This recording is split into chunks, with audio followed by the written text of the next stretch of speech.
Hi, welcome to Incy kitchen. இன்றைக்கி cauliflower gravy எப்படி செய்யலான்னு பார்க்கலாம் வாங்க.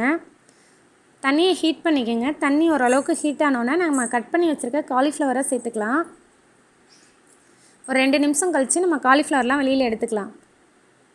தண்ணி இல்லாமல் சுத்தமாக ட்ரையாக எடுத்துக்கோங்க. இப்போ மசாலா ஆட் பண்ணிக்கலாம். ஒரு 1/2 டேபிள் ஸ்பூன் உப்பு எடுத்துக்கோங்க. 2 டேபிள் ஸ்பூன் கார்ன்ஃப்ளவர்,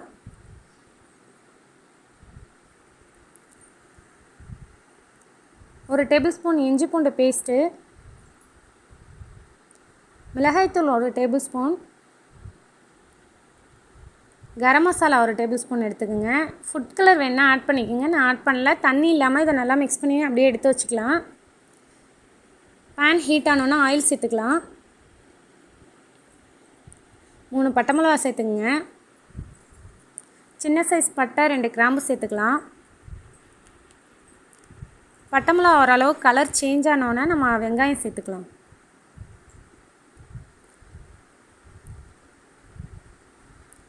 மீடியம் சைஸில் 2 வெங்காயம்,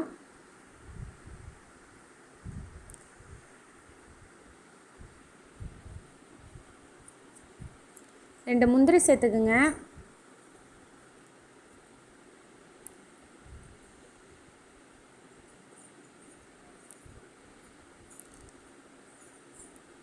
மீடியம் சைஸில் 2 தக்காளி.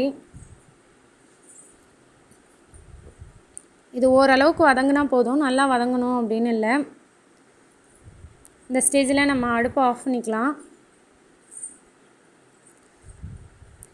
ஆயில் ஹீட் ஆகிடுச்சு பாருங்கள். நம்ம மிக்ஸ் பண்ணி வச்சுருந்தா காலிஃப்ளவரை சேர்த்துக்கலாம். இதை நல்லா பொரித்து எடுத்துக்கலாம். நல்லா பொரிஞ்சிருச்சு, நம்ம எடுத்துக்கலாம்.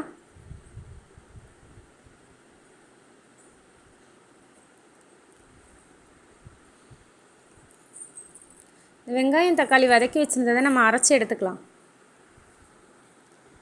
ஒரு பேனில் ஆயில் சேர்த்து அரைச்ச வெங்காயம் தக்காளி பேஸ்ட்டை சேர்த்துக்கலாம். கொஞ்சமாக தண்ணி சேர்த்துக்குங்க.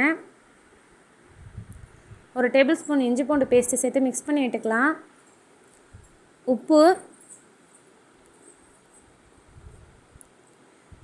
1 டேபிள் ஸ்பூன் மிளகாய்த்தூள், 1 டேபிள் ஸ்பூன் கரம் மசாலா. இதை நல்லா நம்ம மிக்ஸ் பண்ணி விட்டுக்கலாம். இது நல்லா மிக்ஸ் ஆனோடனே பொரிச்ச காலிஃப்ளவரை சேர்த்துக்கலாம். சேர்த்து ஒரு 1/2 டம்ளர் தண்ணி சேர்த்துக்குங்க. தண்ணி சேர்த்து நல்லா மிக்ஸ் பண்ணி விட்டுடலாம். ரெடி ஆகிடுச்சு பாருங்கள். இது ரொம்பவே டேஸ்ட்டாக இருக்கும். நீங்களும் ட்ரை பண்ணி பாருங்கள். வீடியோ பிடிச்சிருந்தா சப்ஸ்கிரைப் பண்ணுங்கள், லைக் பண்ணுங்கள், ஷேர் பண்ணுங்கள், கமெண்ட் பண்ணுங்கள். தேங்க்யூ ஃபார் வாட்சிங்.